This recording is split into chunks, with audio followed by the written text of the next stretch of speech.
Hola, bienvenidos a un nuevo programa de la Biblia para mí.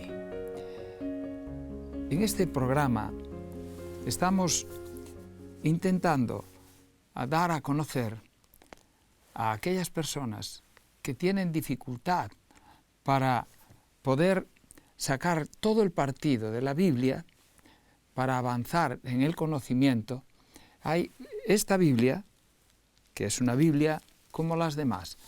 La diferencia es que tiene unas llamadas que son muy interesantes y hoy vamos a utilizarlas un poquito en nuestro tema. El libro de Apocalipsis, Juan dice que vio volar por en medio del cielo a otro ángel que tenía el Evangelio eterno para predicarlo a todos los moradores de la tierra. Tenía que predicarlo a todos los moradores de la tierra, a toda la nación, tribu, lengua y pueblo. Es curioso, habla del Evangelio eterno. Es que hay otro Evangelio. El Evangelio eterno, o la buena noticia, la buena nueva eterna, es la misma siempre. Si es eterno, es porque siempre fue y será la misma gran buena noticia. Pero sin embargo, hoy día hay otros falsos evangelios sembrados y entre ellos tenemos el Evangelio de la prosperidad. Hay algunas personas que predican que si tú das todo tu dinero para tal o cual iglesia, entonces Dios te va a hacer millonario, que el plan de Dios es que tú seas millonario. Entonces, no se entiende cómo Jesús vivió pobre y no tenía ni dónde recostar la cabeza. Andaba de casa en casa, pero nunca en la suya, en casa de otros, porque él no tenía su propia casa. Hay otros evangelios, la palabra del movimiento, la carismanía, los movimientos carismáticos, las iglesias emergentes, que son iglesias que, han acercado mucho, aunque de eso hablaremos otro día, han intentado acercar a Dios a los hombres, en lugar de acercar a los hombres a Dios. Y entonces, algunas de ellas están tomando el pan y el vino y en vez de vino toman Coca-Cola. Es decir, cosas que se salen mucho de lo que es el Evangelio. Y así sucesivamente. Los ataques de Satanás contra la Iglesia son incansables. Pero hay algunos evangelios falsos que son menos notables y que se han colocado en las iglesias a través del tiempo. Pablo, en 2 Corintios, en 11:4, dice: porque si viene alguno predicando a otro Jesús que el que os hemos predicado, o si recibís otro espíritu del que habéis recibido, u otro evangelio que el que habéis aceptado, bien lo toleráis, le dice a los corintios. Hay evangelios falsos, eso es lo que está diciendo Pablo. Y esta es la verdad, yo creo que más en nuestro tiempo que en el de él. Porque en nuestro tiempo sí abundan cantidad de filosofías, de evangelios, y la mayoría de ellos, si son evangelios, todos se dicen cristianos. Pueden estar en tu iglesia, en mi iglesia. Algunos de ellos, uno de ellos pone la experiencia por encima de la palabra de Dios. Está el evangelio de la amabilidad. Por ejemplo, en todos estos evangelios, la clave es mi opinión, la razón, la lógica. Y ahí, en lugar de ser Dios y su palabra, es Dios y la razón y Dios. Mi razón es Dios. Es decir, vamos derivando a que lo que yo pienso, eso ya pasó en la Revolución Francesa, donde se endiosó a la razón, ¿no? Cuando la realidad es que el Evangelio de Dios está en su palabra. Y en esta Biblia, en la Biblia, para mí, hay un apartado que me parece interesantísimo. Habla de conocer la Biblia. Está en las primeras páginas, en la página 6 ya. Y de conocer la Biblia. Y entonces, un apartado nos habla de la Biblia y nos lleva a una página. Dice, santifícalos en tu verdad, tu palabra es verdad. La página 467. Y si vamos a la página 467, allí encontramos que hay un llamamiento al siguiente versículo que habla de la Biblia como la verdad. No hay otro evangelio, no hay otra verdad.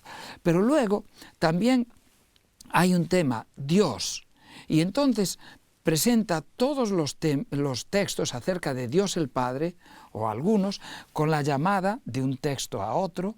Dios Hijo, habla cómo fue anunciado en el Antiguo Testamento, su nacimiento, sus primeros años, el ministerio para el que vino, su muerte y resurrección, Dios Espíritu Santo, y habla de la divinidad del Espíritu Santo y de la personalidad del Espíritu Santo.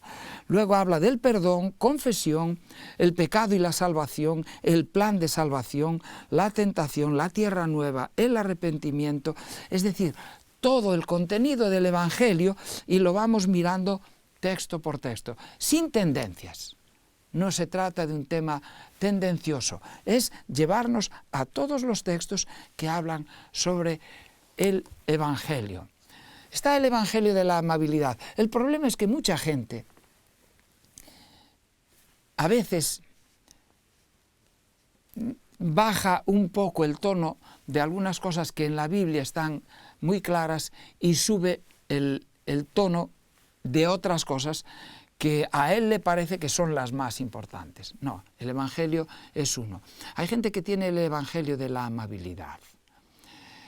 A veces la Iglesia, y esto yo creo que le pasa a todas las iglesias, tiene miedo de que si decimos a la gente que son pecadores y que necesitan arrepentirse como nosotros, no es que yo vaya criticando a las personas o que tenga que... No, simplemente somos pecadores, yo soy pecador, tú eres pecador y necesitamos arrepentirnos. Y piensan que si les dicen eso, no van a volver a la iglesia. Luego está otro evangelio, que es el evangelio de Ananías. Ananías era un profeta del tiempo de Jeremías. Jeremías estaba diciendo al pueblo de Israel, mirad, estáis haciendo horriblemente mal las cosas y van a venir, están viniendo, ya están aquí los babilonios y van a conquistar esta ciudad y nos van a llevar a todos, o a la mayoría, nos van a llevar cautivos para su país. Al pueblo esta verdad no le gustaba. Jeremías decía, hay que arrepentirse. Y ahora, como no os habéis arrepentido, no hay más remedio que dejarse ir. Porque si le hacemos frente ahora a Nabucodonosor, el rey de Babilonia, entonces lo que va a suceder aquí es que va a destrozar la ciudad, va a destruir el templo, va a destruir la ciudad. Y aparecía Ananías y decía, eso nada, eso no va a ser así, nosotros vamos a vencer. Dios me mostró que nosotros venceríamos a este pueblo y que todo va bien, estad tranquilos. Y tristemente se cumplió lo que Jeremías, que sí era profeta de Dios, había profetizado. Ellos prefirieron hacerle caso al evangelio de Ananías, a la buena nueva de Ananías, y seguir como estaban, y finalmente la mortandad fue grande, la destrucción fue total, y fueron llevados cautivos a Babilonia. En alguna ocasión estuve en alguna iglesia donde un dirigente importante de esta iglesia estaba diciendo, nadie es perfecto, este es el triste evangelio. Nadie es perfecto, aquí somos pecadores, lo cual es verdad. Pero yo envidio un poquito, pero bueno, eso es normal, envidiar un poquito es normal. Y estamos devaluando el Evangelio de Dios. Dios nos va a salvar igual, no hay problema. No necesitas arrepentirte, decía Ananías. El pueblo de Dios es santo. ¿Tú a qué vienes, Jeremías, a decirnos que las cosas no son así? Tristemente, Jeremías era el que tenía razón. Y aquel que esté pensando que como no somos perfectos, tal como estamos bien, iremos poquito a poco cambiando. Y Dios dice no. Dios dice no.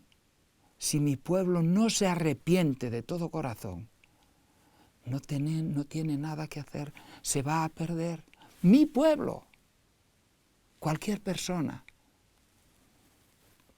Luego está el Evangelio de la Unidad. El Evangelio de la Unidad, que habla de que la unidad es lo más importante. Mirad, lo más importante es la unidad, que nos unamos todos. Y este es un evangelio que hoy día está en boga. Las iglesias más importantes están hablando sobre este evangelio. La unidad. Pero la sana doctrina, la doctrina no tiene importancia. Tú piensas así, no pasa nada.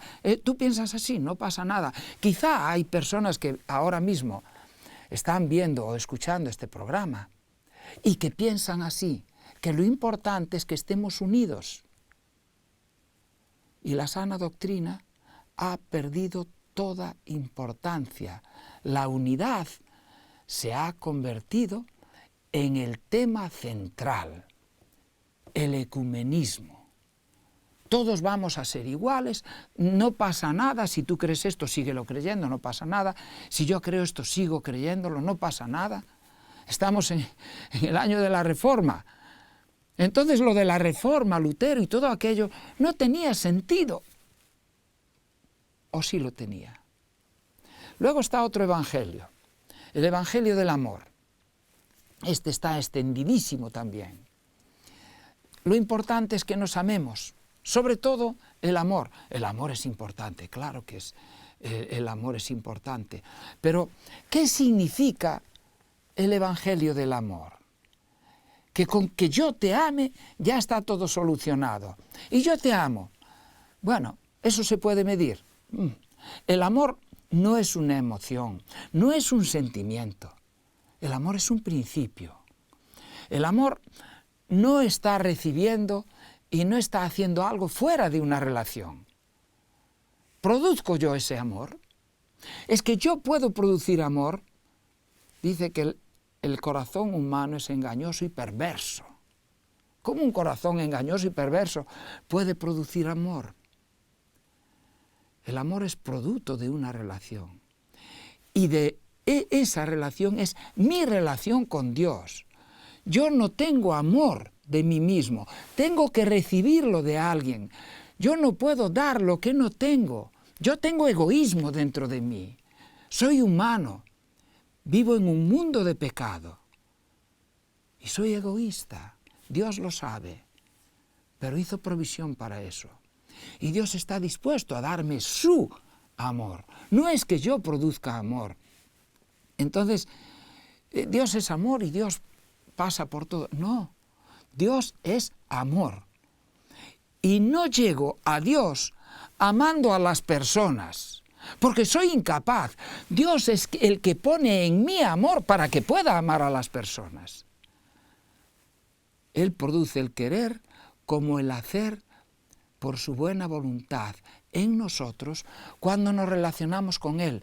Dice Filipenses, que es donde está este tema, este texto, dice que en el 2:13, en el 12 dice antes, ocupaos con temor y temblor en vuestra salvación. Es decir, ocupaos de las cosas de Dios. La doctrina es importante, claro que es importante. ¿Por qué? Porque me muestra a Dios como es. El verdadero evangelio, lo que veíamos hace un momento en esta Biblia y en todas las Biblias, el verdadero evangelio me da a conocer a Dios. Y si yo conozco a Dios, me enamoro de Él. Y si me enamoro de Él, amaré a sus hijos, a los demás. De ahí viene el amor. De ahí viene el amor, no que yo lo produzca. Los esfuerzos de Satanás por desfigurar el carácter de Dios, para dar a los hombres y a las mujeres un concepto falso del Creador y hacer que lo consideren con temor y con odio, más bien que con amor. Sus esfuerzos para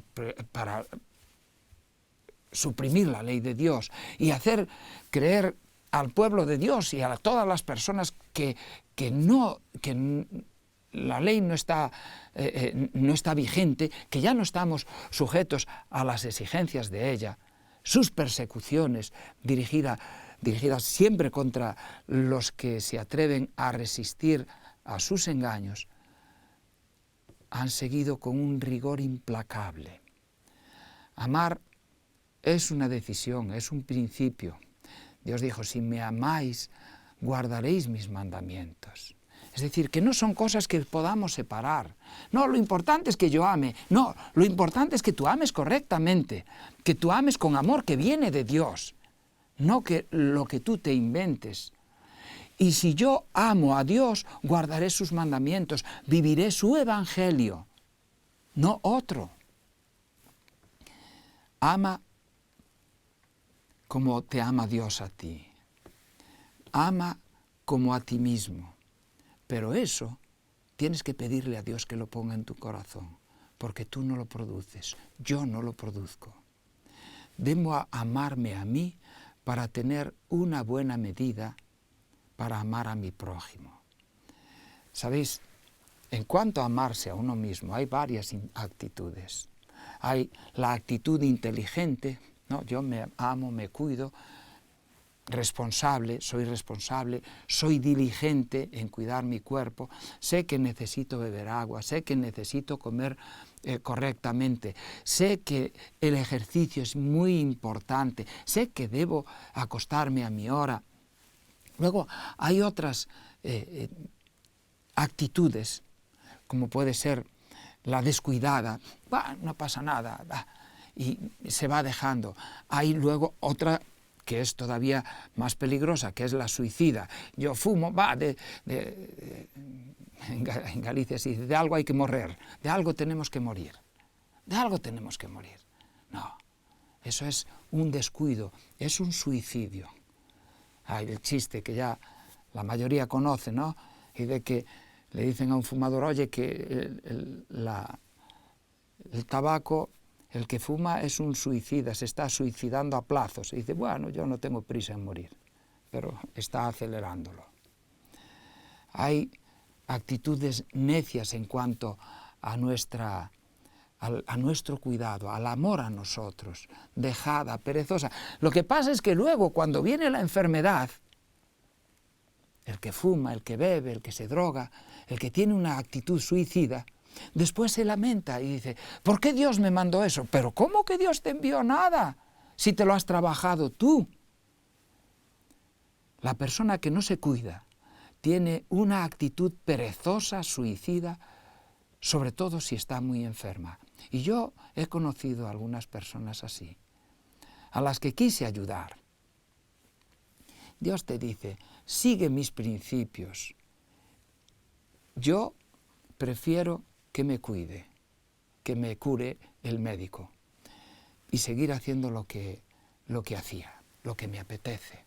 Hay gente que Dios dice, pero mira, hijo, tú lo que tienes que hacer, no, a mí que me den una pastilla, que me den una pastilla que me cure, que me den un tratamiento, aunque sea caro, pero que me cure el tratamiento. Pero no, mira, yo te digo, si tú haces ejercicio, si tú tienes diabetes, haz ejercicio, anda todos los días, come una comida correcta, no necesitas estar sacrificándote a comer esto y esto, no, come correctamente, come muchas verduras y abstente de pasteles, de aquellas cosas.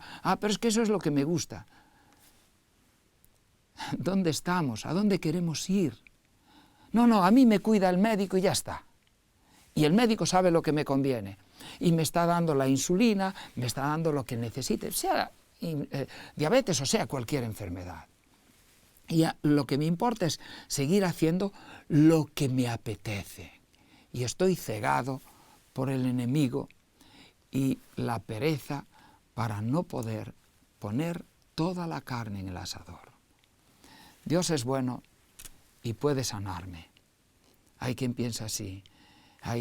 No, vamos a orar a Dios para que sane a esta persona. Gente muy bien intencionada, buenos cristianos. Yo conocí a algunos evangélicos pentecostales. No, vamos a orar y Dios va a sanar. ¿Es este el plan de Dios? ¿Es el plan de Dios que yo fume, que yo beba, que yo me emborrache, que yo coma indebidamente a sabiendas y luego por medio de la bendición sanarme? No, Dios tiene bendiciones inherentes. Las bendiciones de Dios son sus consejos. Cuando Dios te da un consejo y te dice, come esto y no comas aquello, ahí hay bendición. Si sigues su consejo, esa es la bendición. Las bendiciones están dentro de sus mandatos. Si tú oyeres la voz de Jehová, dice Éxodo 16:25. Dice, si oyeres hoy la voz de Jehová y hicieres conforme a sus estatutos, anduvieres en sus estatutos, en sus mandamientos, en sus leyes, no te vas a enfermar. Y si estás enfermo podrás incluso ayudar a tu cuerpo a sanarse. Son esas las bendiciones que Dios quiere dar. El creyente que conociendo los tiempos y los consejos de Dios no hace caso y sigue en sus propios caminos, tiene una actitud perezosa y suicida de consecuencias eternas.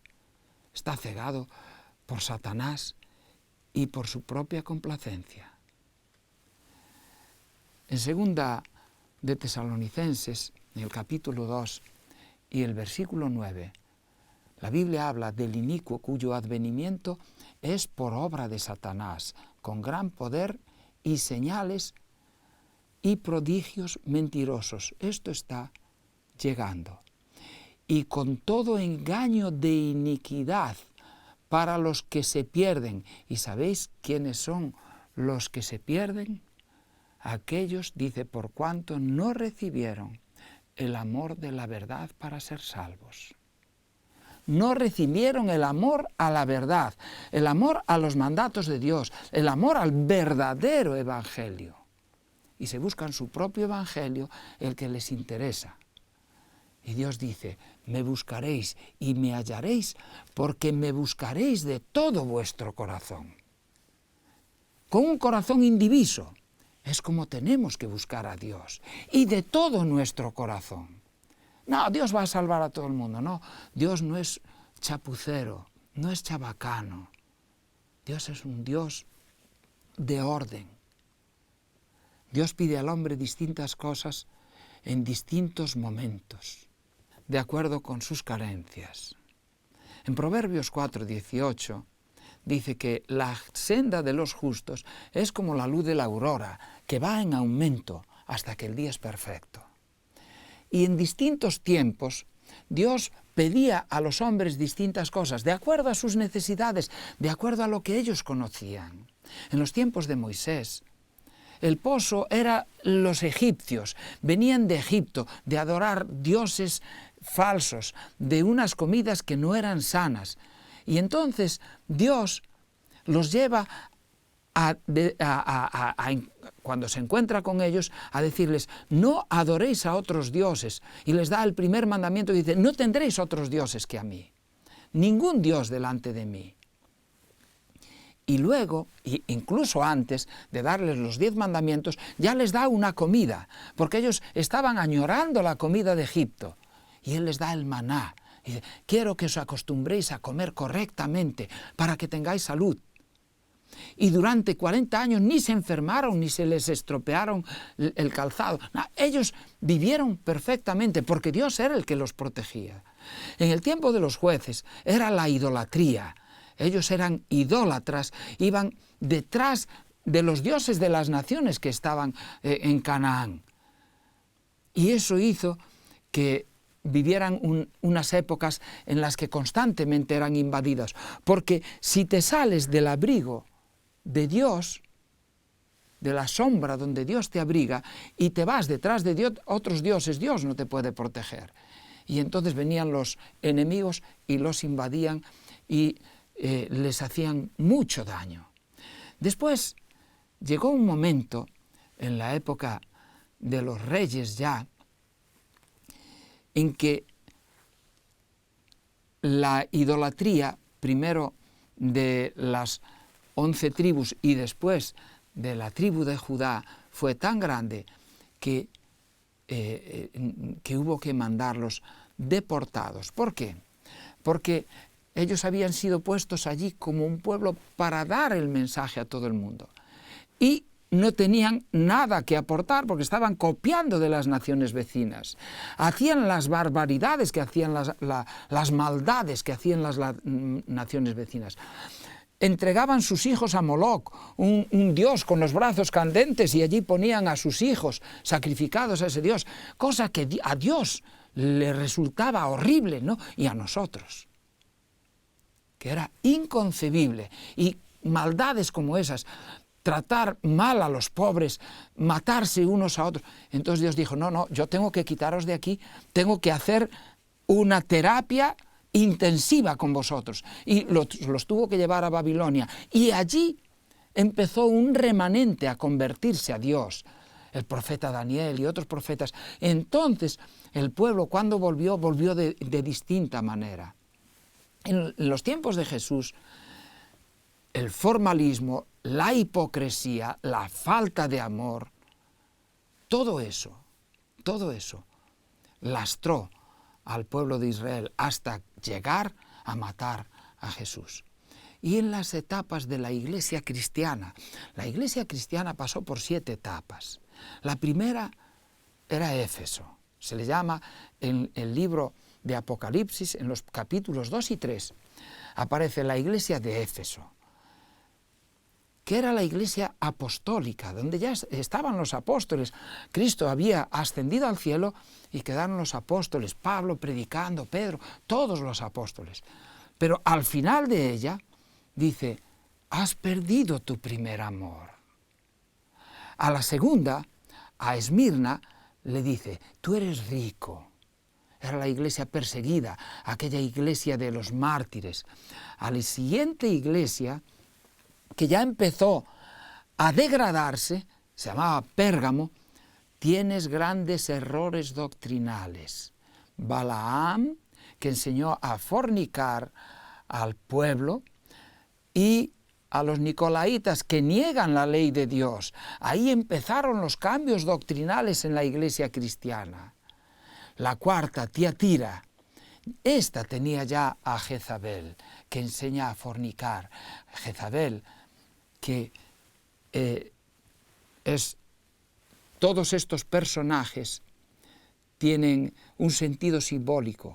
Jezabel era una reina de Israel, de origen sidonio, que pervirtió, destruyó la moralidad del pueblo de Israel. Estaba casada con Acab, un rey que se dejó llevar por su mujer y fue horrible su reinado. Luego, la siguiente es Sardis. Dice que tienes nombre de que estás vivo y estás muerto. ¿Sabéis qué iglesia fue esta? La Edad Media, la Edad Oscura, el oscurantismo religioso, donde se peleaban las religiones, católicos contra protestantes, guerras constantes. Como si el que vence con la espada es el escogido de Dios.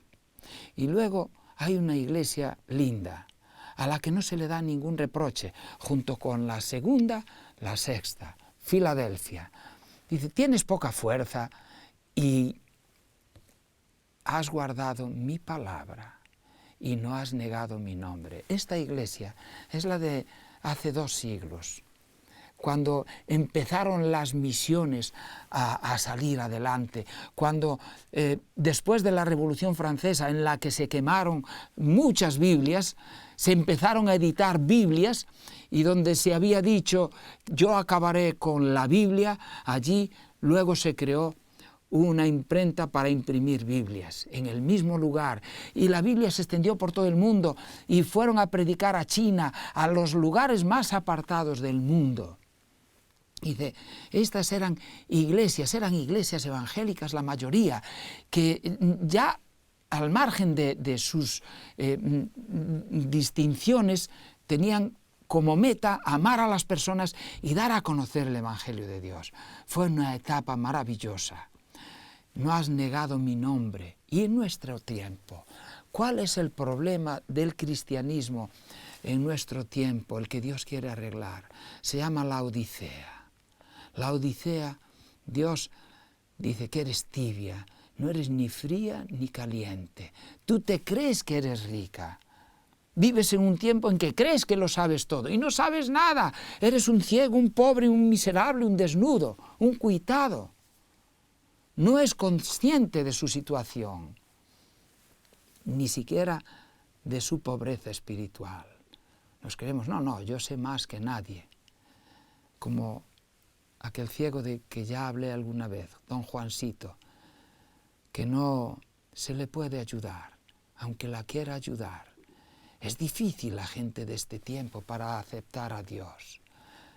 Pero no estoy hablando de la gente que no cree en Dios, estoy hablando también de la gente que vive en las iglesias, que adora en las iglesias. No se puede sanar a quien tiene una autosuficiencia. Yo tengo la verdad, yo tengo la razón. No hay nada que hacer con las personas así. Es una sensación de impotencia. Yo tengo a gente en mi familia a la que quiero ayudar, las quiero con todo mi corazón. Y durante mucho tiempo se resistieron a que las pudiera ayudar.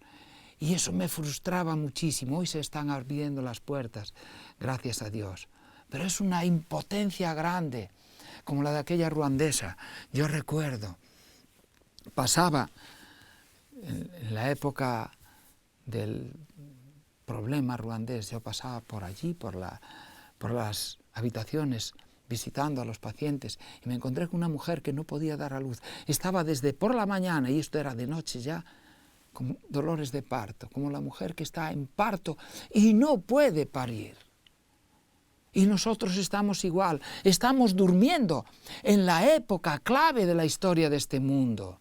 Cristo está a punto de llegar y nosotros estamos durmiendo. Hemos olvidado el Evangelio. Somos un pueblo que hemos de enfrentar la más grande crisis de la historia de la humanidad. En el conflicto final se emplearán contra Dios, contra su pueblo, todos los recursos y la habilidad y las sutilezas satánicas y toda la crueldad desarrollada en esas luchas seculares. En este tiempo de peligro vamos a estar con otros evangelios, con estos evangelios light, de pacotilla, o vamos a estar con el evangelio eterno, con el evangelio de Cristo, como discípulos de Cristo.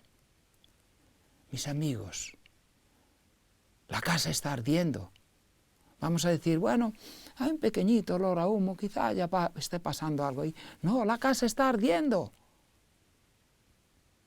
El mundo está a punto de acabarse y es necesario que volvamos al verdadero evangelio, que lo busquemos de todo corazón. Que Dios te ayude para que cuando Cristo venga seas de los que reciban aquella palabra de elogio. Bien, buen siervo y fiel, sobre lo poco has sido fiel, sobre mucho te pondré.